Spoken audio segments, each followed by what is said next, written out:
What's up, and welcome back to the DualSense podcast. This is episode 106. I'm one of your co-hosts, Jason, and I'm joined, as always, by your other co-host this evening. His name tonight is Boner Donor, also also known as Travis. Travis, what's going on tonight? Just for the record, You well, are a Boner Donor. yeah, but this might give away what I do. It was on an order, and you know what I do, so Oh, that's yeah. perfect. Was the number 69 on there as well somewhere? I don't know. I just saw the nameplate. There were some other ones on there that were great today, but I found Boner Donor in the stack today and laughed. That is good. Because today was shitty because I forgot to pack my lunch last night, and I realized it on the way to work, which is the perfect time to remember. And Mm-hmm. I was like, all right, well, we have a canteen thing. That's what they call it. It's like it's basically like a gas station setup. You know, when you buy it, you can just buy it there. I was like, Uh-huh. all right, well, I'll just pick up something quick. I've done it before. So I'm looking through the list today. Usually I just get like a salami and cheese sandwich because it's like you can't fuck that up. So today I was looking and I was like, we have these frozen White Castle burgers. And it's legitimately White Castle. It's branded as White Castle. Uh-huh. So I look at it. It's like I've had them. put it in the microwave oven for 40 seconds and flip it and do it again. Boom, White Castle. And I was like, okay, dope. So throw them in the microwave. I cook them. And then I pulled them out of the microwave. And by the way, we have like 11 microwaves, but there's like 100 people there, so it's like there's never enough microwave. So I just pull them out of the because they're hot. So I pull them out of the microwave to get out of the way, and it's like burning my hand. And I sit down to eat them, and it smelled so bad, I almost threw up. Jesus Christ, Like what was the problem? something between the microwave and the defrosting of the burgers made the paper towel wet. That you had Oh, to wrap them in a paper towel to kind of like steam them. But the fact that sure. I work with a bunch of Latinos who also use the microwave, all of that Latina-ness, I guess, fused into the steam. So Ugh. yeah, it was like you can imagine. It was like fucking Al Pastor took a shit on my White Castle. So like it was miserable. White Castle Al Pastor. So I had ruffled chips for lunch. Oh, good. So that's why you went and got you a nice steak dinner. Yeah, I went You and went had and two courted meats. huh? I had two meats. You went and courted your wife tonight. Took her out on a nice date and a nice steak dinner. That was nice of you. Yeah, Sweet I'll guy never you call are. her back. Never call her again. I'm sure you'll probably be a boner donor for her later on, perhaps. So, I get up early. oh yeah, true. Well, I'm doing all right. Normal Friday night, I don't even know if I have to say it at this point. Water the garden, eat some food. I've been watching this show on Amazon Prime called The Terminal List. It's Chris Pratt as a Navy SEAL. So it's Big the stretch. dude. Yeah, so it's the dude from Jurassic Park as a Navy SEAL. It's actually very very good, quite riveting, and I'm glued into it. So it's good. Have So you I was got to the watching some of part that. where Hillary lies and he dies? No, not yet. Not yet. But it's a good show. I can definitely recommend it. It's only 8 episodes in the first season, which honestly I'm not sure there's going to be more than one season, but it doesn't say that it's a limited series, so it's unclear. It's unclear at this point. But anyway, Travis, we are a PlayStation podcast where you and I get together every week and we discuss all of the news, rumors, new game releases, and much more in the world of PlayStation. We post new episodes every Monday on all of the usual podcast services around the world, as well as YouTube, where we also share game videos, gameplay videos, and clips. And we're also on social media, of course. You can find us on Twitter at the DualSense Pod, as well as Instagram, where we post in-game photography, and we're also on Facebook, which I'm not sure anyone uses anymore. And we do have a blog, which is called the DualSensePodcast.wordpress.com. So you can find us on your weapon of choice for social media, but hopefully Twitter. We prefer Twitter. Just find us on Twitter and let's talk PlayStation.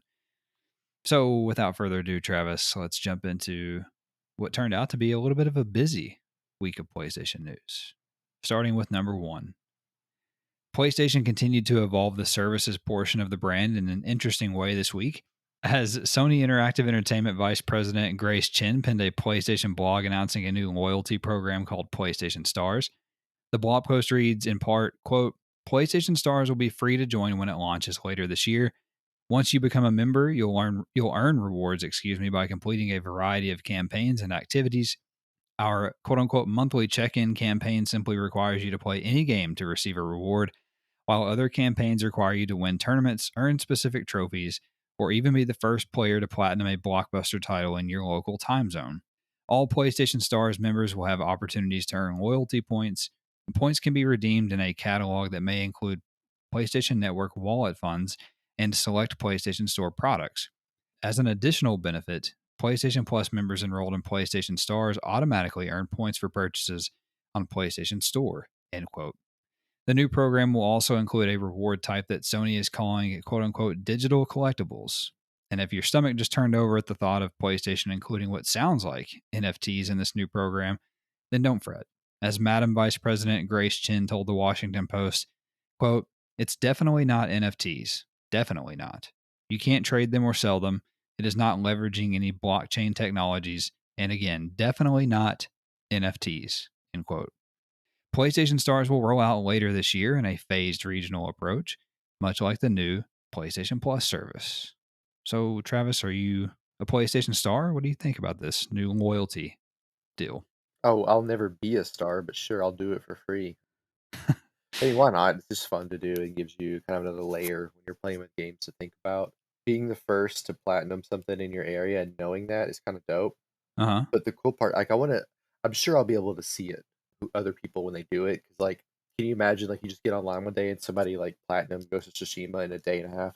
What? So, like, that would be really cool to see. But, I think it's a cool idea. I'm not sure I've seen something like this before in this way. This seems kind of different. I didn't expect this when I saw it either, but I like that the points can be used as wallet funds. I can use them for product stores for PlayStation Store products. So, like, I assume I could get some, what are you going to call it, free PlayStation coin to buy some games or something like that if I wanted to, or a battle pass or something fun like that. So that's interesting and cool. I assume that they would be usable for some microtransactions because that kind of suck if you could only use them in certain ways. But that would be interesting. That'd be kind of cool. Mm-hmm. And digital collectibles automatically make more sense to me than NFTs. Like, I'm thinking about, like, you have a digital replication of Cuphead or something like that, and you unlock it. You can only unlock it by doing certain steps on Cuphead and something else maybe, and then you can use that figurine as you can put it in your profile or whatever. That makes more sense to me than NFT. Although I told you this week my theory on NFTs and what I think they are, but Oh, yeah. I think it's interesting, and it's a good way to make people actually play the tournaments, make people chase trophies. I think it adds a little bit more depth to what they're giving, and kind of adds some depth to their games. Like, is there another type of program like this that I'm not thinking of? Not that I know of. I know that Microsoft has a rewards program. Like if you like Google stuff with Bing and whatnot, like you get points and you can, buy Xbox store cards and whatnot. But so Sony used to have something like this for Sony proper. It was called Sony Rewards. They still have an app for it. And you used to get points actually for making purchases on PlayStation Store. And so you would accumulate, same thing that they are doing here. You would accumulate points and then you could exchange it for different things like, a copy of Spider-Man Miles Morales or a $10 PlayStation Store gift card or whatever. But at the end of last year, I think is when it was, they no longer allowed PlayStation Store purchases to be counted as rewards. So I'm assuming that's because they knew this was going to be happening at some point and they were prepping this and planning this. And I think this is really cool. I think this is awesome. It's cool that it's free, to try to get people engaged in it. It's just a cool little retention thing for customers where, where maybe you get people to buy something they wouldn't buy or, play a tournament they wouldn't play, whatever. And it also rewards people who are hardcore fans who buy, multiple games a year on PlayStation Store, and it gives them an opportunity to maybe get, a $5 coupon or $10 coupon for something. And I think that's cool. I will admit though, when they started talking about digital collectibles, I was like, oh my God, here we go. But then thankfully, at least they say right now that's not what it is. And I do agree with you. I think digital collectibles make a lot more sense than NFTs. Like maybe I do something and I'm one of 500 people who have this avatar, and that's it. So I don't know, like something like that. That's cool. But it also reads in a way too. I thought that they're going to implement something in like the PlayStation network or system that we don't have yet in terms of how to show off a digital collectible. You know what I'm saying? Like right now, we can go see each other's trophy list, but how am I going to see your digital collectible? So they've got to make some tweaks there, I guess, to be able to do so. But yeah, I think it's a really cool program, a really cool idea, and I'm excited to be able to get some cash back, so to speak, for spending money on the PlayStation Store, especially now that I'm all digital. So that'll be a help. And it also makes me feel stupid for pre-ordering some of the games that I've already pre-ordered that I'm not going to get points for. Told you to wait. I know, fuck you. Number two, Sony Interactive Entertainment announced this week that their deal to acquire developer Haven Studios has been completed, and the Jade Raymond led studio is now officially a part of PlayStation Studios. I said studio a lot there. Haven was co founded by Raymond, the co creator of Assassin's Creed, back in March of 2021, with Sony coming on board to fund an original IP exclusive to PlayStation. Then in March of this year, Sony announced plans to buy the cow and acquire the Canadian studio for an undisclosed amount. Following this week's announcement that the deal had closed, Raymond gave an interview to website gamesindustry.biz where she gave an update on the latest at the studio and their current project. She revealed that the team has grown from 50 to 106 employees since last October and has increased its investment in both research and development and cloud technologies, with Raymond referring to Haven as a quote unquote studio in the cloud, with zero in house IT services that has become fully automated. To push the studio and the cloud vision further, Haven has hired an additional 21 engineers and Jalal El Mansouri, who was the technical architect on Ubisoft's hit live service title Rainbow Six Siege, as their head of research and development. Raymond added that Haven Studios is collaborating with PlayStation system architect Mark Cerny in some way, and it seems that whatever that collaboration is might be bigger than just Haven Studios. As she said, quote, "So Mark Cerny is one of the main reasons we're investing so much in R&D and in this very senior engineering team. It's not just tied to cloud, but also some more forward-thinking R&D." End quote. So the deal is closed. What do you think about a cloud based studio and etc.? Kind of hard to imagine. I would assume they have backups, like, probably not a great idea to put everything in the cloud. And there's also True. lots of cloud leaks. So maybe we should not have it all in the cloud. I don't know. It just seems kind of Mm, weird to me. It's hard to imagine. Like when you say a studio in the cloud, what I'm thinking is like they could basically work from anywhere and everything's on like a shared drive of some sort of whatever in the cloud. That's what I'm picturing. I guess theoretically that works. Sure.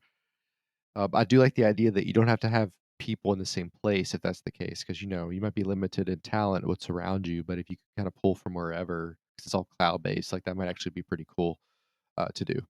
yeah. Yeah. So yeah, Rainbow Six, everybody loved it. So like, it makes sense that you would want to put a technical architect right from that. You want to take somebody who's been in a successful place and bring them into your business. So that's pretty cool. As the head of R&D though, that's a little interesting. That seems like a bit of a jump from what he did there, but cool, whatever.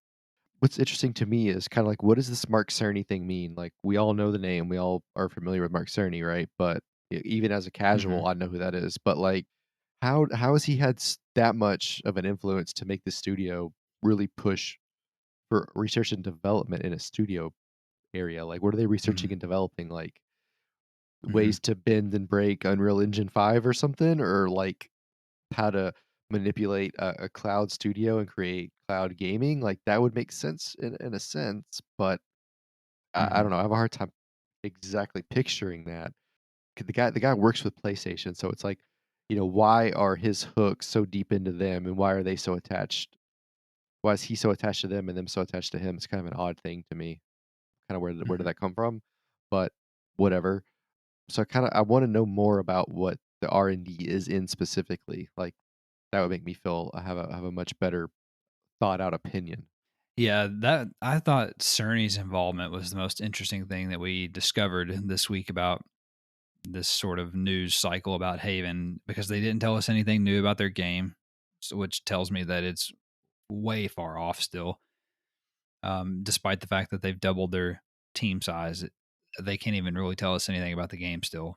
Almost, I mean, over a year later. So the cloud thing, I guess that's sort of a carryover from where Jade Raymond worked at Google Stadia before she left there and then founded Haven. So I'm guessing that that's like a carryover effect from what she was doing there in some way. And that obviously is, I guess, something she's passionate about.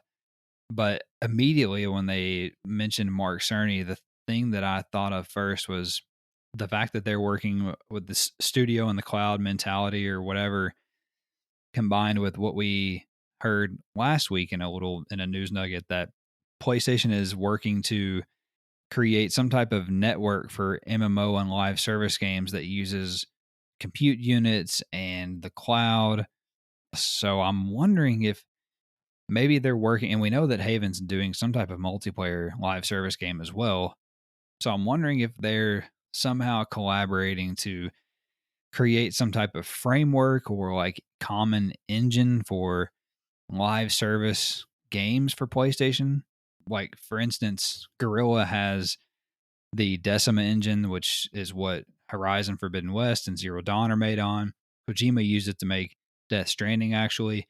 So I'm wondering if, and I think Cerny had his hand in that as well whenever they were kind of courting Kojima to make Death Stranding for them. So I'm wondering if Cerny and Haven are somehow collaborating in that way to make like a common cloud based live service development engine of some sort, which is interesting. I don't know what that means, but I'm also just pulling shit out of the air. But that interests me. I guess we'll see. I don't know. Haven of all of the teams that they have acquired is the one that I'm most skeptical about. Right. I would say right now because they just they don't tell us anything about what they're doing, and they don't necessarily have the bona fides of some of these other studios that they've partnered with. So we'll see. Yeah, and it feels like they're doing weird stuff on top of all of that. It's just like it didn't work at Google Stadia. What makes you think it's going to work here? Like you can make the argument she's working with some proper villains now, but it's like it's not like it's not like she didn't have people at Google that were talented. Like they have some of the best engineers in the world, Yeah. so it's kind of like I don't know, just weird. Yeah, it does seem like that they're swinging for the fences instead of trying to worry about getting on base for their first game as a new studio. Number 3, Sony Interactive Entertainment was closing deals left and right this week, Travis, as they also announced that their deal to acquire Bungie Incorporated has closed as well, officially making the Halo and Destiny creator a member of PlayStation Studios. The deal is reported to be worth approximately $3.6 billion dollars for the Bellevue, Washington based studio, who are widely respected as one of the preeminent first person shooter and live service game developers in the world. Bungie was founded in 1991 and originally focused on making games for Macintosh computers. Publisher Take Two Interactive owned a nearly 20% stake in the studio at one time, with Microsoft acquiring Bungie in 2000 to bring their FPS game Halo Combat Evolved to the original Xbox console. Bungie split from Microsoft in October of 2007, however, becoming an independent company for nearly 3 years before signing a 10-year publishing deal with Activision in April of 2010. Their first game for Activision was the original Destiny, which was followed by Destiny 2 in 2017, a game they still support with robust content to this day, and one of the reasons why Sony was so keen to purchase the developer. Bungie announced in January of 2019 that they were ending their partnership with Activision and once again became an independent company, or free agent, if you will. And then on January 31st of this year, Sony Interactive Entertainment announced its deal to acquire Bungie as an independent subsidiary of SIE that would operate in tandem with PlayStation Studios proper, and the rest, of course, is now history. We have a firm grasp on the specifics of the relationship at this point, but in a statement on their website, Bungie said the very first step in the process is to grow, saying, quote, with SIE support, the most immediate change you will see is an acceleration in hiring talent across the entire studio to support our ambitious vision. Ellipsis, we are hiring across all disciplines for Destiny 2 and for all new worlds beyond. End quote. What do you make of it? You know, I remember when they split from Microsoft in 2007, and I always thought that was weird. Like Bungie to me was always Microsoft because of Halo, and then to Yeah. to take them away from Microsoft was super bizarre to me. And then I just thought that was odd. And then the next thing I know, they're with Activision, which was even weirder. Like that's super weird to me. Like I did not get that at all. Destiny was great. We all enjoyed the first Destiny. Destiny 2 was fun, but for some reason I didn't enjoy it as much as the first one. And then they kind of went on their own again. It's like all of that was weird, but them being with Sony makes the most sense to me since Microsoft. Like independent Hmm. Activision, none of that works for me, but this does for whatever reason. What I think's interesting here is every single studio they buy or become partners with, the studio immediately says, "We're growing and hiring people." Right. Interesting perspective. I don't know if that would be my first reaction if I was, in charge of a studio that became a PlayStation partner. I understand there's a lot of money maybe now. You have access to some funds, but it seems like all of these studios, their eyes get huge and they have all these great grand visions, and it's like Mm. to me it just makes you've got bought for a reason, or you become partners for a reason, right? It's because you're doing something at a high level, whatever that is. Like, there's 2 ways of looking at it, and in their head, I feel like they're thinking we can grow and do what we do well at a really big level. Hmm. It's just how many games can be made by studios that are at this level? It just seems unlikely. Like, why not? Of all the studios that I'm thinking of in my head that are doing this, like Bungie growing actually is the one that makes sense to me because they've already done something. They've made 2 fucking baller games, 3, 4, whatever you call it. They have 2 franchises that Yeah. they're really well known for, so it makes sense to me. But in other situations, like, why not take the resources and do what you do super, super well, like, freaking hone it in and, like, tune it down and, like, make it as good as it can be. Like, you don't need to grow to do that necessarily. Like, you can do that with what you have, but with just more money. So, like, it's like if you furnish your house and you're within your budget, but now you have $1 billion. It's like, oh, but I can get what I actually wanted. But like, you don't. What these people are doing is going out and buying a fucking ranch and then building a mansion from scratch. It's like, why not just? Why are we doing that? Mm. Like, at least make one game to prove your worth. Make sure we're good and on solid ground, and then we can move forward. Maybe that's just me being cautious, but like as an executive, that's kind of how I would want to approach it. But like every single time there's an acquisition or a merger, that's what you hear. We're growing. It's like, why? Well, I think Bungie is one that actually makes sense in my opinion as to why they would grow quickly. And the reason why I say that is because I think Sony, as we learned from financial documents several weeks back, I think Sony is asking a whole lot of them. And I think that's what you get when you get bought out and you demand to remain an independent subsidiary. I mean, independent from PlayStation Studios, I should say. So I think with that comes great expectations.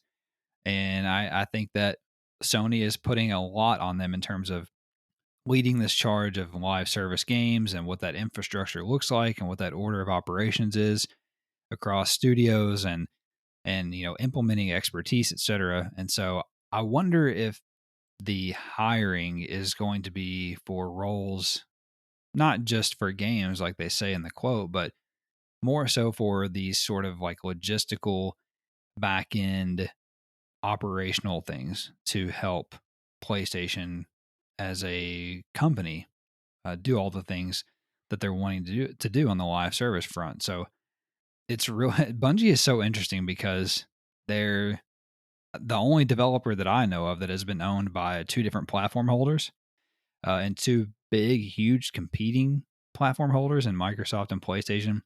And they are responsible for the franchise that put Xbox on the map with Halo. It also, in fairness, it put Bungie on the map. So there's that. And then of course they've got a big hit on their hands with Destiny as well. And they still support that. So I think at the end of the day, as we've talked about before when it was originally announced, this is a great acquisition for PlayStation. And I'm just so interested. I hope one day we'll get to figure out more about how this is going to work because this has got to be just an absolute ton of moving parts behind the scenes about how they make all this work. Like, okay, over here they're developing a new game. Over here they're supporting a game that's 5 years old, 6 years old, whatever. And then over here they're supporting every PlayStation studio that's making a live service game and helping them get that off the ground. I don't know. Heavy those are some heavy, bowling pins to juggle in the air. I feel like, and But I guess at the end of the day, though, if there's any one that you would want to do that, Bungie is one of the few teams that you feel like maybe you could ask to do that. The other being like Rockstar North or something like that, you know. So or Naughty Dog potentially, probably not even Naughty Dog, honestly. But anyway, we'll see what happens as things develop over the years.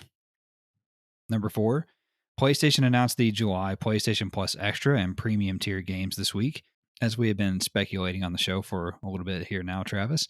The new editions are available starting on July 19th and include the previously announced Stray, as well as Final Fantasy VII Remake Intergrade, Marvel's Avengers, the 5 Assassin's Creed games that leaked last week, Saints Row 4 Reelected, Spirit of the North Enhanced Edition, Ice Age Scrat's Nutty Adventure, Jumanji the video game, Paw Patrol on a Roll, and Ready Set Heroes for PlayStation 4 and PlayStation 5.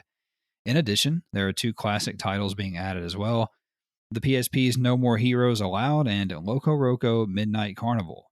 Worth noting is that the Italian version of the PlayStation blog post detailing the new games also listed PlayStation 1's Dino Crisis and PlayStation Portable's Ridge Racer 2 and Soul Calibur Broken Destiny as being added as well, but the blog was quickly updated to remove them from the list. However, we know that they are coming at some point, as Ridge Racer 2 was discovered in the PSN backend servers in April, and Dino Crisis art appeared on the Hong Kong PlayStation Store back in May. Stray will also get a PlayStation 5 physical edition on September the 20th if you prefer to wait, courtesy of Skybound Games. What do you think of the new editions coming? Why would I wait for a physical copy? Are they just going to hand that to me? I mean, if it's free for me to download, like I should walk into Target and then be like, ah, here's this free copy of Stray. Like, I don't understand why Right. you need a disc that bad. But anyway, whatever. There's collectors out there. Sure. Yeah, and you can also share pictures of your cat on PlayStation, which I surprised to learn it was actually pictures of cats. I figured the internet would spam that immediately with not safe for work content. Oh, yeah. I mean, look, the first 3 are interesting. I mean, like we've talked about before, Stray's an interesting game, it's an interesting concept. So it's kind of cool that it's on there. Final Fantasy 7 will be big. Lots of people will download that. Marvel's Avengers Uh-huh. makes sense to me at this point in its existence to be kind of on one of these tiers. So that all of that makes sense to me. And then putting the Assassin's Creed game on there, I think is a really cool idea to put them all up there. So especially with the rumors coming out that the next one's going to be kind of in a Mayan time scale, and there's kind of some smoke rolling there with the new Assassin's Creed game. Why not put some 5 of them up there? This is kind of fun, right? So the rest of those games are kind of Yeah. take it or leave it for me. I like what they're doing though. I like that they're adding more than we used to just get like 3 games a month, right? That was free. Now that they're adding all, there's multiple games you can try. Honestly, I think Ridge Racer and Soul Calibur would actually have a lot more downloads than Ice Age or Jumanji. But who Oh, knows yeah. when we'll see those? But like you said, they exist. They will be there. Even Dino Crisis would have more hits than a lot of these games. Oh, So yeah. I I think there might be a spike in Saints Row content on YouTube on YouTube next month, but we'll see. It's a pretty solid list. It's anchored by Final Fantasy VII Remake, in my opinion, but people are super excited about Stray as well. There's a lot of buzz about that game, myself included. Looking forward to checking it out. Marvel's Avengers is underrated, in my opinion. I know that's a very minority opinion. And then the 5 Assassin's Creed games, I didn't list them because that's I copped out, but it's like Assassin's Creed Black Flag, Rogue Remastered, the Ezio collection. Excuse me, I can't talk. I don't remember. I think there's one more, but it doesn't matter. But it's a lot of the older ones, so it's all the PS4 versions of those, obviously.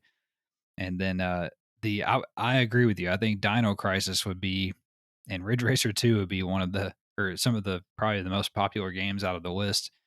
Definitely over things like Jumanji and whatever. But we are going to get some of those games mixed in as well. That's just something that we have to understand. We're going to get stuff that we never heard of. We're going to get stuff like Ice Age, Scrat's Nutty Adventure.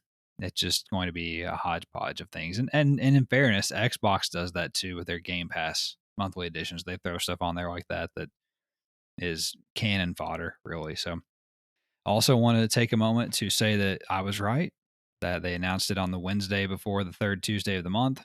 You're welcome. Also, the third Tuesday of the month is when the new Plus Extra and Premium tier games are going to go live. You're also welcome. Number 5, Industry analysts, the NPD Group, released their June data this week. Overall consumer spending across video game hardware, content, and accessories fell 11% compared to June of 2021. On the hardware front, the PlayStation 5 had the highest dollar sales of all hardware for the month, as well as for the first half of the calendar year, while Nintendo Switch led in unit sales. In fact, PS5 dollar sales experienced a double digit percentage growth year over year from June of last year. Elden Ring repeated as the best selling game for the month, and it remains the best selling game year to date. Overwatch returned to the top 20 best selling games chart for the first time since October of 2019, driven by a spike of interest from Overwatch 2 beta. The top 10 best selling PlayStation games for the month of June in terms of dollar sales were number 1, Elden Ring, followed by MLB The Show 22, which was number 4 on the overall list, regardless of platform. Number 3 was Lego Star Wars The Skywalker Saga. 5 was Marvel's Spider Man Miles Morales, which is number 20 on the overall list. Horizon Forbidden West was 5.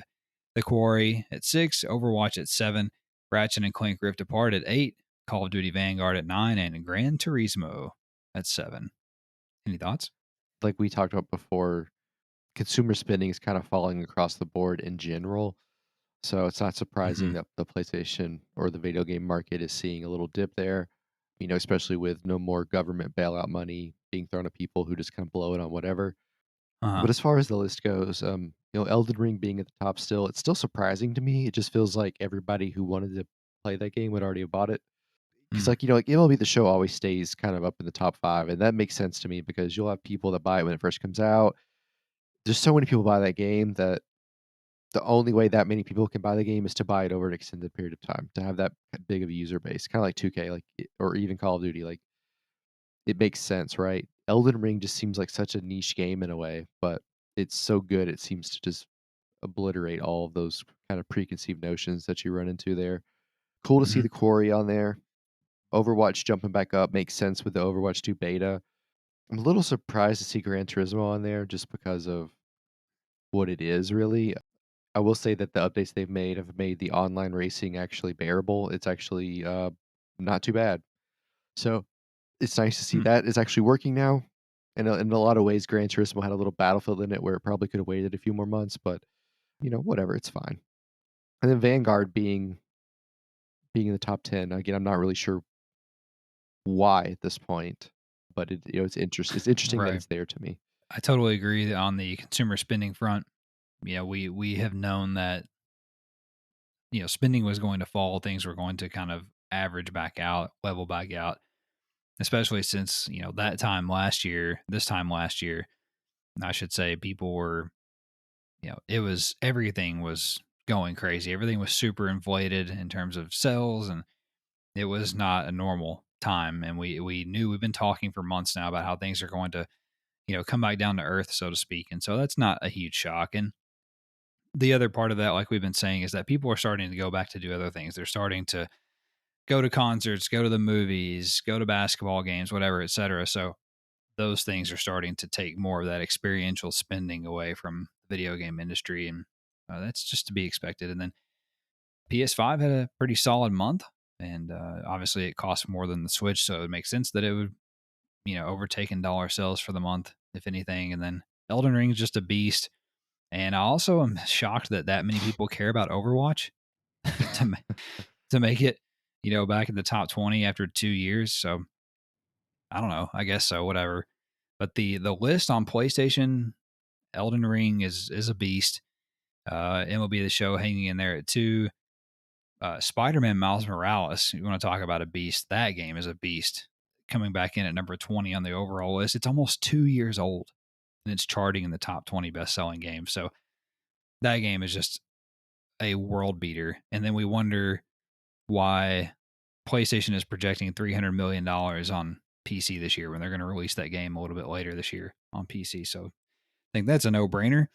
And then there's some older games popping back up here, like we mentioned, Overwatch, and then Ratchet and Clank Rift Apart, which is from last year. So I think part of that is because we're in a little bit of a drought here, a little bit of a summer drought, both literally and figuratively. And people are going back to some of these older games. And then also you have to account for people finally getting PlayStation 5s and things like that as well. Number 6, we also have a bunch of news nuggets as well. Travis, feel free to jump in here with me anytime you'd like. And I did pull a sneaky on you and add a nugget here at the very beginning. Some late breaking news from Ghost of Tsushima developer Sucker Punch Productions, who announced that the open world samurai game has sold 9.73 million copies since the game launched in July of 2020. We are at the 2-year anniversary of that game, and it's sold nearly 10 million units. So that's a great success for that game. Also, PlayStation opened pre-orders for God of War Ragnarok on Friday, with collector's editions almost immediately selling out. As you might expect, those editions are being scalped online in some cases for 3 times its retail price. I've seen prices as much as $1,000. PSA, you should wait to pre-order so you can get points towards the new PlayStation Stars program, unlike what I've been doing. And the opening of pre-orders also revealed that the game will have 2 graphical modes at launch, a native 4K 30 frames per second quality mode, and a dynamic 4K 60 frames per second performance mode. Next nugget, website Video Games Chronicle reported that publisher Bandai Namco was the victim of a ransomware attack this week, and the company announced they had believed some customer information was compromised. An alleged lineup of 2023 game releases from the publisher were also posted online, although Bandai Namco claims the list is fake. The list included a new Armored Core game and Tekken 8, among others. What's Armored Core? It's a mech fighting game that was made by From Software, which are the same people who make Elden Ring. I think it was, I don't remember if it was on PS1, but I think it was on PS2 for sure. It's been going, it's an ongoing series for a long time. Next nugget, Electronic Arts pulled back the curtains a bit this week on their next Skate game, revealing that it will be free to play and is officially called Skate. How original.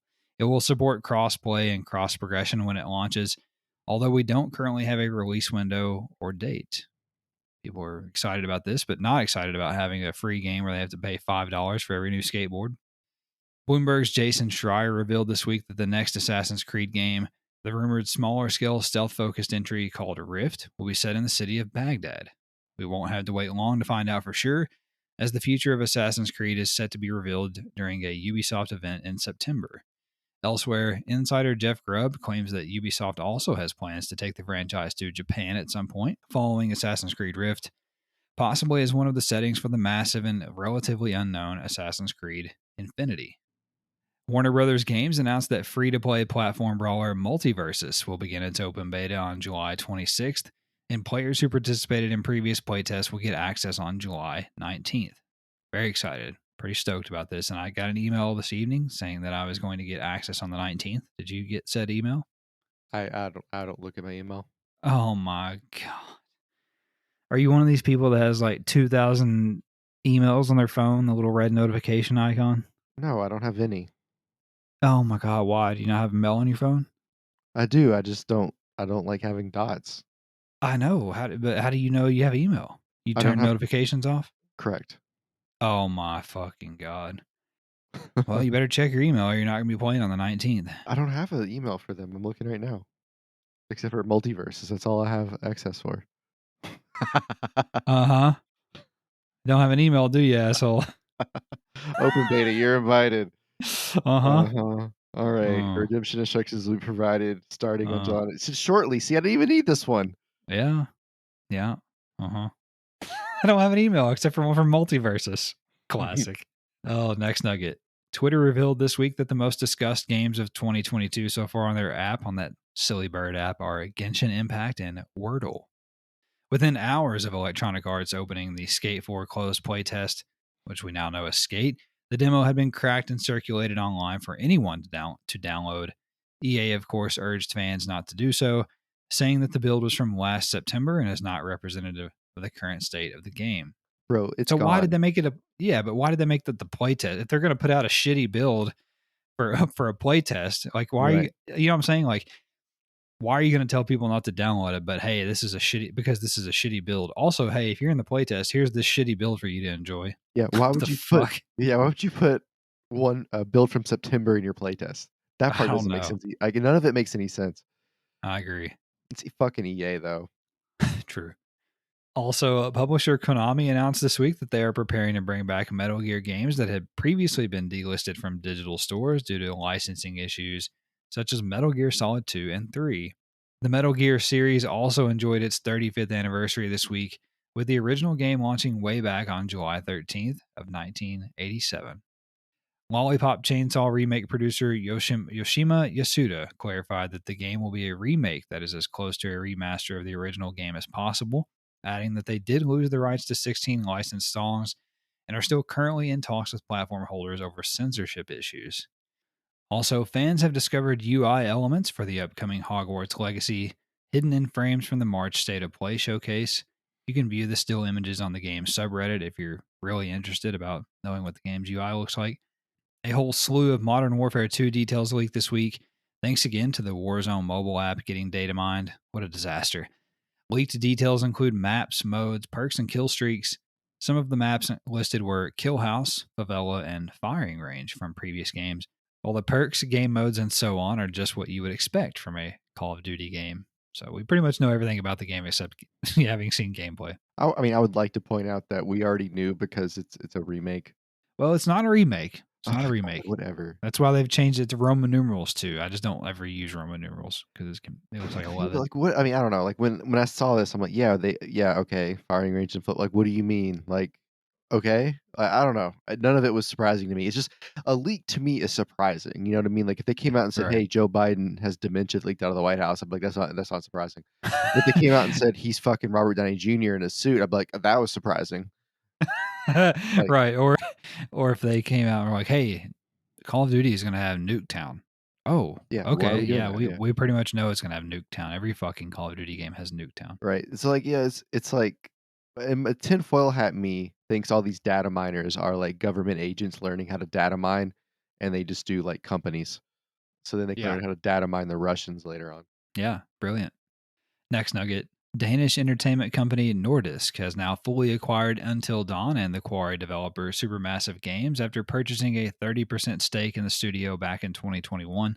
Nordisk also has full ownership of Just Cause and Mad Max developer Avalanche Studios, and partial ownership of publisher Raw Fury and developer Mercury Steam. Those last two are what I call my sex life.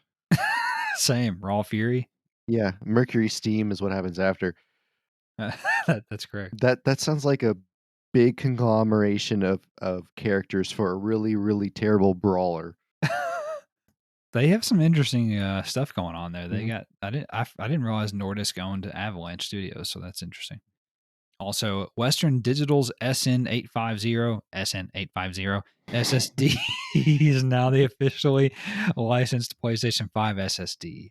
The drive will be rebranded for PlayStation and will come in 1 terabyte for $170 or 2 terabytes for $280.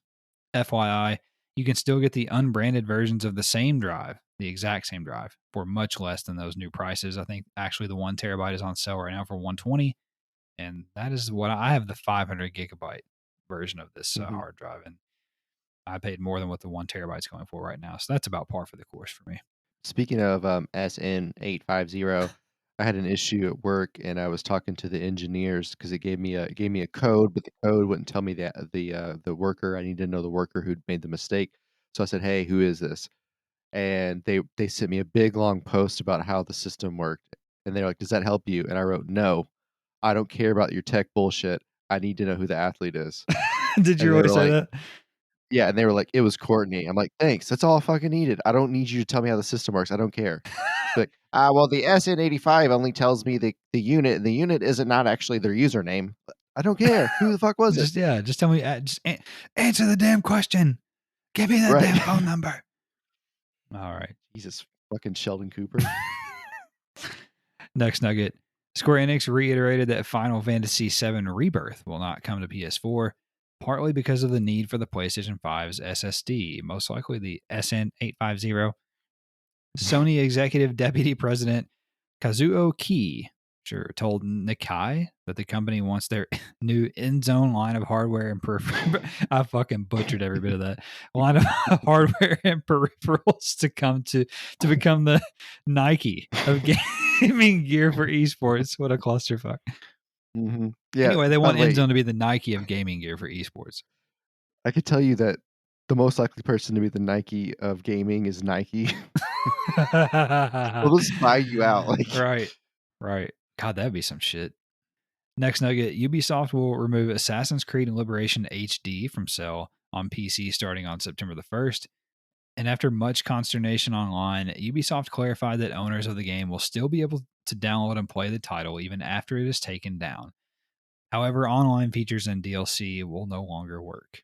RIP. RIP. Which one is that one? That's the one that was a Vita launch title, and you are the woman in the bayou. It came out right after Assassin. It was kind of like a spin-off of Black Flag, I think. Anyway, it's the Vita. Mhm. It's the Vita game, and they ported it obviously to PC later on. Also, after last week's news that Rockstar Games will no longer provide any content updates for Red Dead Online as they move resources to GTA 6, now rumors this week claim that the current gen update for the game has also been shelved, with Rockstar potentially revisiting it after GTA 6 launches.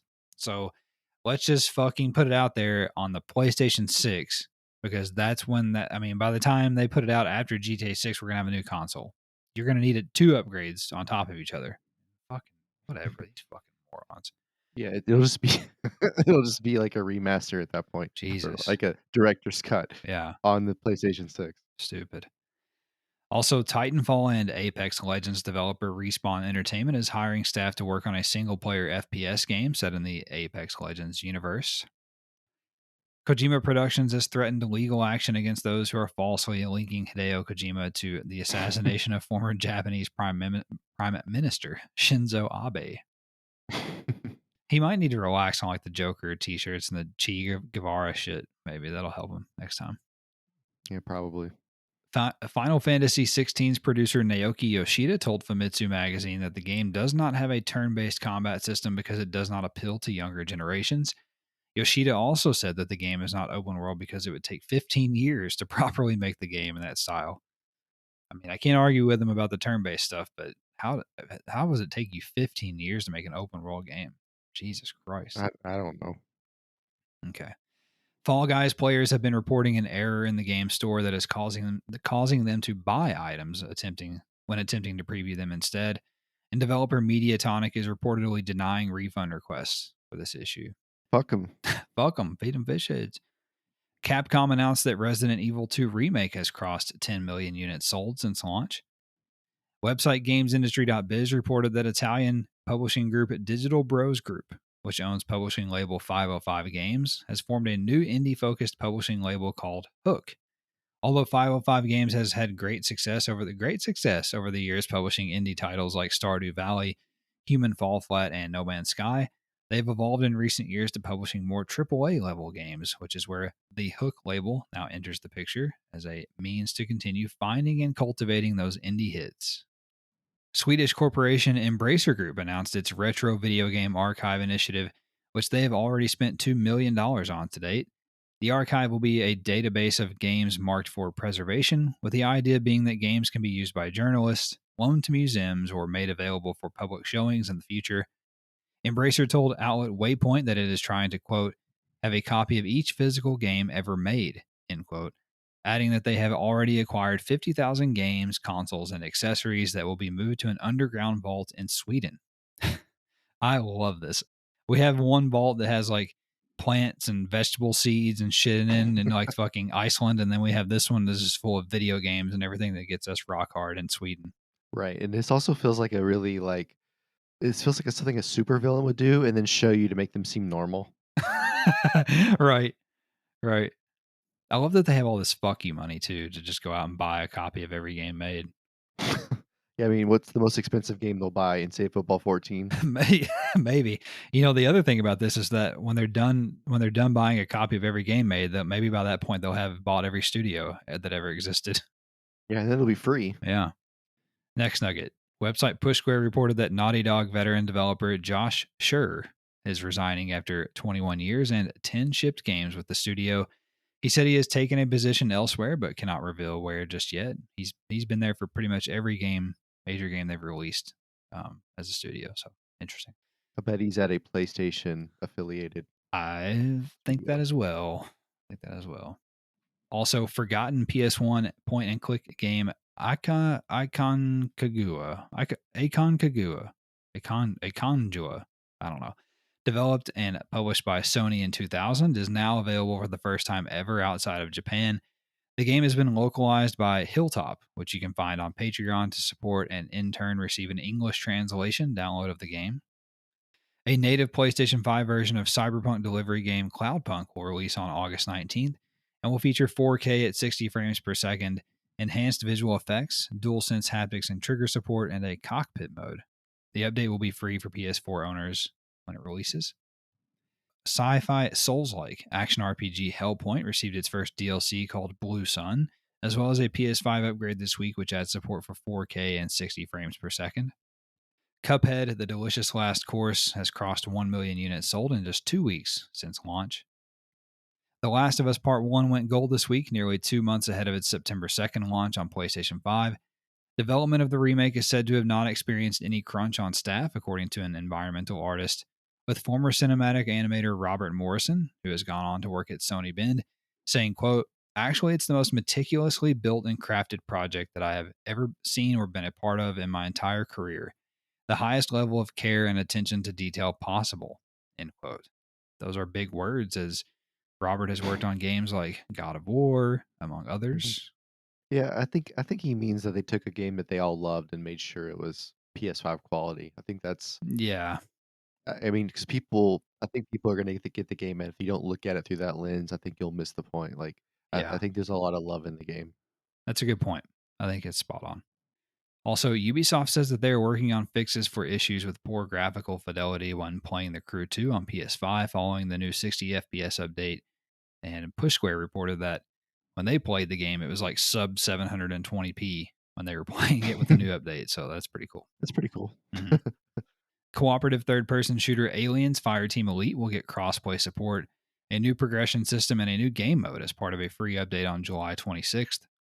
Roller Drome developer Roll7 announced that the upcoming skater shooter will get a game trial for PlayStation Plus premium subscribers when it launches. It will also have an introductory price of $19.79 for 2 weeks following its release on August 16th. The price will raise to $29.99 following that.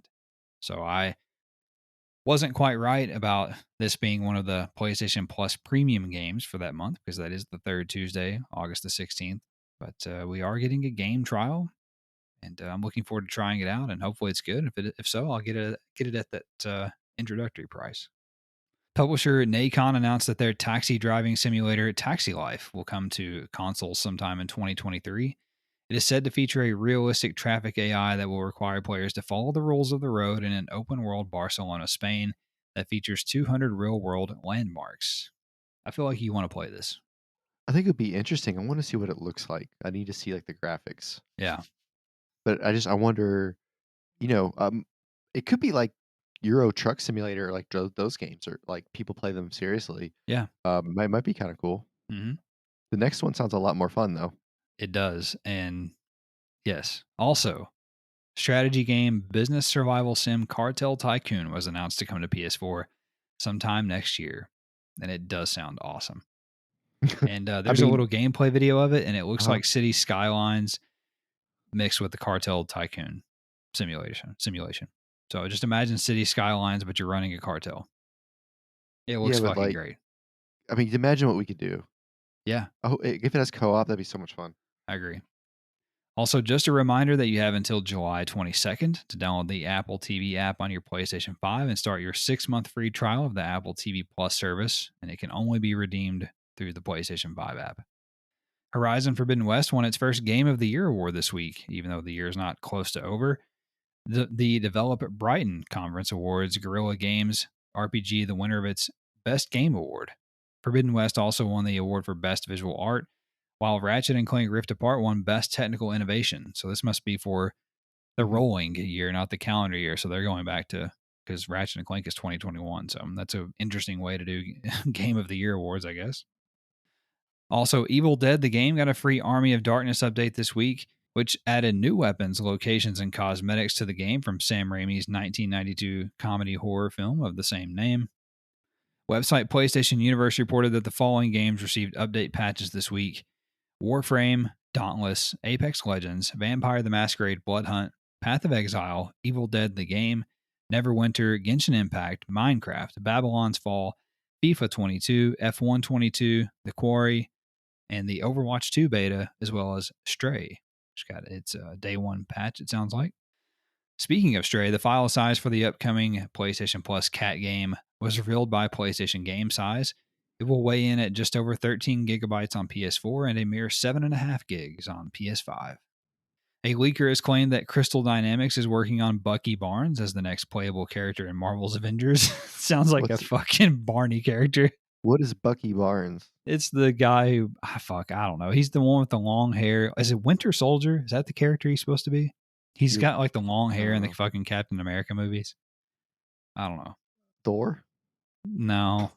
I don't know, man. I can't keep up with all that shit. Yeah. Cool. Well, yeah. Cool game. Yeah. Also, HBO Chief Content Officer Casey Bloys told The Hollywood Reporter that The Last of Us series will premiere, quote-unquote, closer to early 2023, as expected. Bloomberg reporter Jason Schreier definitively shut down rumors of a Bloodborne PS5 remake this week, saying that he, quote, can't leak what doesn't exist, end quote. So we can shut the fuck up about that. Makes me think they want to leak things the way he worded that. Oh, interesting. That's talk about conspiratorial. Also, website Gematsu reported that free-to-play dragon fighting game Sentry Age of Ashes will come to PS4 and PS5 on July 19th, featuring 4 classes and 4 game modes, including Team Deathmatch, Capture the Flag, Last Man Standing, and Spoils of War. I'm interested to check this out. It's a big week next week for free-to-play stuff. We got Age of Ashes, we got Multiverses. I don't know what is Spoils of War. That I read is where you like steal gold from the other team, you bring it back to your base, but they can also steal yours, and you have to get like to a certain number or whatever. I want the gold. Give me the gold. You sent me that trailer. I showed it to some guys at work, and Luke said, "I've been looking for a game where I could play a dragon." And I was like, "What?" Like it's like a combination of words I've never heard. Sure. Also, a remastered version of Baldur's Gate Dark Alliance 2 will be re-released on July 20th for PS4 and PS5. Game Mill Entertainment will launch Nickelodeon Kart Racers 3 Slime Speedway. That's going to be later tonight for me. Later this year on PS4 and PS5. Did I take your joke? No, that's gross. Oh. The game will feature full voice acting for all 40 characters for the first time ever in the series. I've literally never heard of this series. Yeah, what fucking series? I don't know. It's a third one, so good for them. Also, beat-em-up game Teenage Mutant Ninja Turtles Shredder's Revenge sold over 1 million units in its first week on the market. It's a great success for them. Horror game Yomawari Lost in the Dark will launch on PS4 on October 25th in North America and October 28th in Europe and Oceania. I'm pretty sure I looked that up and that's how you say that. Oceania. Is that the Bermuda Triangle? Oceania. No, Oceania is Australia and New Zealand, that area. Okay. Read a fucking book. Also, website PlayAsia has listed Saga Frontier 2 for PlayStation 4. Despite the title being currently unannounced, the listing has a release date of August 25th. Saga Frontier 2 first launched on April 1st, 1999 in Japan, so April Fool's Day is a big joke. Yeah, followed by a North American release on January 31st of 2000. So right after. Yes. Fashion-themed retro FPS Fashion Police Squad, will come to consoles at some point in the future from publisher No More Robots. First-person shooter Fashion Police Squad. Uh-huh. Yeah, that's correct. Okay, whatever. Yeah. I have to see that. I don't get it. There's literally a game for everyone. Also, publisher Microids announced that turn-based RPG Noob, the Factionless, will launch on PS4 and PS5 sometime in 2023. What is the target market of FPS Fashion Police? Is it... you're so mad about this. Is it right-wing people who are into drag? I mean, could be. Okay, so you're going to play it. That's funny. Also, Farming Simulator 2022 Platinum Edition, which includes all of the game's DLC to date, as well as a new map, will launch on PlayStation on November 15th. The best part on that game is, I think it's like if you're 10 or 12 years into the game, you can sell your farm to Ford, and they'll build a big plant on it. 100%. That's real. That's a real farming simulator right there. Or you can just put fucking solar panels on it and piss off Yeah. your neighbors. Next nugget, developer Servios announced that they are working on a single-player action horror game set in the Aliens film universe for both consoles and VR. It is being developed on Unreal Engine 5, but no release time frame was announced. They said that that game will be set between the first and the second film. Neo-futuristic mystery RPG Motto Anomalies was announced for PS4 and PS5. It will release sometime in 2023. Publisher Team 17 will bring four-player cooperative beat-em-up dungeon brawler Bravery and Greed to PS4 sometime later this year, and that game looks fucking dope. I sent it to you guys, and probably nobody watched it, but it looks really fucking cool. Pathfinder DLC Wrath of the Righteous will launch on PS4 on September 29th. Free-to-play 40-player brawler royale Rumbleverse will launch on PS4 and PS5 on August 11th, with a first season of content starting on August 18th. Arcade-style shoot-'em-up game Yars Recharged was announced for PS4 and PS5. It will launch on August 23rd. Mystery investigation survival game Kona 2 Broom was announced to be coming to PS4 and PS5 sometime next year. And finally, Travis, publisher Square Enix has launched the, quote, Live Interactive Works game development crew, end quote, a new community where players are invited to participate in test play and discussion of games development, as well as creating parts of games together. The first game of the project is called Project Gluttony, an online multiplayer competitive game that recreates the battle between monsters that prey on humans and the humans who are trying to work together to defeat them. End. Why am I saying end quote? Anyway, that's all for the news this week. And I'll now turn it over to Travis for this week's new games. On the 11th, we have Frogo, similar to Froyo, but Could be the Froggo. Y could be Frogo, which is Spanish for frog. On July the 12th, we have Hellpoint, Kroot the Mythic Wings, Time on Frog Island, and the Quest for Excalibur.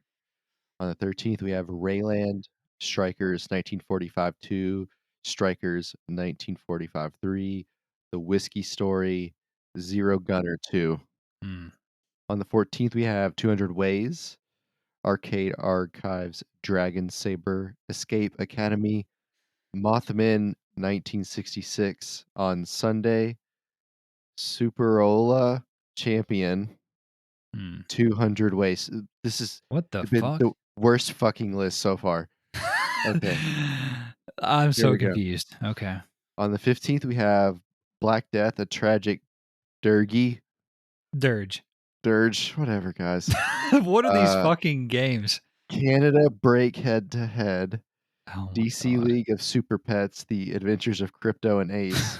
That's probably the only game I'd play. Long Live the Queen, which is about the band. Paradox Error, Shred Remastered, and finally the Jumping Burrito. Just don't waste your time. Just play it. Re-download Rainbow Six Siege. God. Yeah. Or download the forest so it'll fucking chart for next month. The fuck is this shit? All of this is ass. I mean, honestly, let's see. I don't fucking know. There is nothing that interests me. We really are in a drought. We truly are in a drought for good video games right now. But thankfully for me personally, that's about to end very soon. All right, Travis. So let's move on to wrap the show up here as we always do by discussing what we have been playing and anything that we're looking forward to. What's on your mind? We finally got our first F1 race to work. Uh-huh.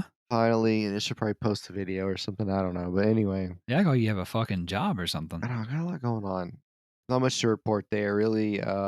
We both ran into somebody immediately because the brakes weren't warm yet. And, because the game fucked up the night before, we literally were straight into the race. We didn't have like any time to warm up. So it was just first turn, full speed, hit a car. I managed to barely finish in the points, took everything I had. I was like barely holding cars off. And luckily I was fast enough in the corners to keep them at bay. So that was good enough. You had a terrible explosion or something like that and had to retire from the race. Yeah. But anyway, other than that, I played some Battlefield with you guys. I think I actually got a rocket kill for once. That took some Oh, nice. Took some talent. I shot something down with a rocket or blew up a tank or something like that. I adjusted my sensitivity back down, so I think I'm at like 25 on the sticks now on PlayStation, and that seems to have helped a little bit. At least I feel like I'm in the ballpark now of like I could compete because before it was like I would there'd be random times where I would just like get my shit pushed, like I couldn't even react, and now I can at least react, and that's enough to be competitive. Actually had a couple we all really had a couple really good games. I think there was 2 or 3 games where like me, you, and John were actually really, really good for whatever reason. Yeah, I was using the DM7 a lot. I really like that gun. I got a different sight for it. It's been a lot of fun. I still think the AC-42 is underrated. I use the crossbow a little bit. It's just fun to use the crossbow. Like in any FPS I've ever played, the crossbow is just fun to use. Like Yeah, every time I kill somebody with it, it's a it's just like shock. yeah, it's like super cheeky. It's like a cheeky ass weapon. And you know it bothers them. Yeah. So I love all that about it. But other than that, yeah, that's been about it. I haven't really done a whole lot. I forgot that we played F1. No, I didn't forget. I knew we did the race, but I forgot that it was in this week. So yeah, we did play F1. We got our first race done finally after just a fucking disaster of a time trying to get that done. And then we need to probably get our second race in this weekend while you're off. And yeah, you definitely need to get that first one posted. But then we also played. Well, let me back up. So yeah, when we did F1, I crashed and I recovered, but then I think someone spun me out and I broke the wing off of the front end or something like it just it totaled my car. Like it was unfixable. So I was disqualified or whatever. Did not finish. So that was fun. That was very fun. And then yeah, we did play Battlefield and I'm still really enjoying it.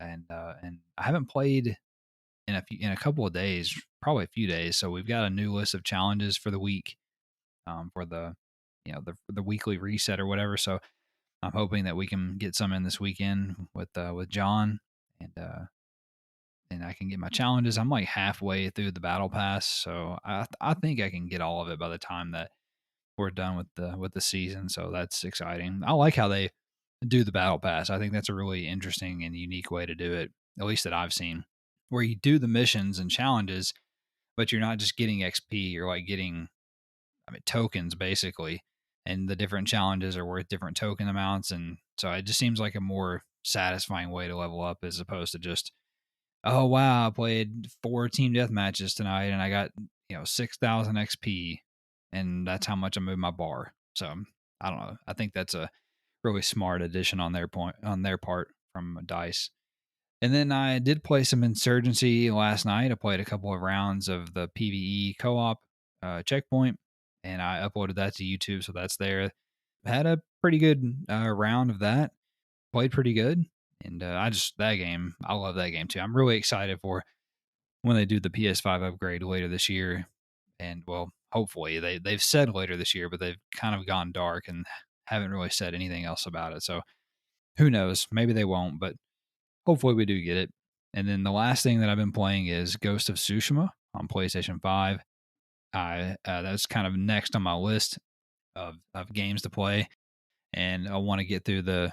I'm not playing the whole game. I'm playing the DLC, the Icky Island DLC. So I've started that, and I forgot how fucking good the gameplay was on the game. Like the combat is so good, and doing the standoffs and just chopping people up and all that is so good. So I'm enjoying that, and it feels good on the controller too. I think they did a good job with the DualSense implementation, which is always a positive in our book. So yeah, that's pretty much it. Pretty compared to what I've been doing, where I played like 10 games in 1 week and shit like that. It's a relatively calm week for me. But yeah, that's it, and that's it for the show. So if you guys enjoyed it, don't forget to subscribe so that you'll get a new episode delivered to you every Monday. Also, if you can leave us a rating or a review or a comment or thumbs up if you're on YouTube, that would be much appreciated and would help us fight that nasty algorithm. And of course, if you know someone, a friend or a loved one who you think might enjoy a PlayStation podcast where they can get all of the week's news, rumors, and more in less than 90 minutes, then please send them our way. And of course, don't forget to find us on social media and talk PlayStation with us. We're on Twitter at the DualSense Pod, but we're also on Instagram, Facebook, and our blog, which is the DualSensePodcast.wordpress.com. So find us where you choose. And let's converse. And yeah, we'll get out of here now. You guys have a great week. Take care. We'll talk at you next time. Bye-bye.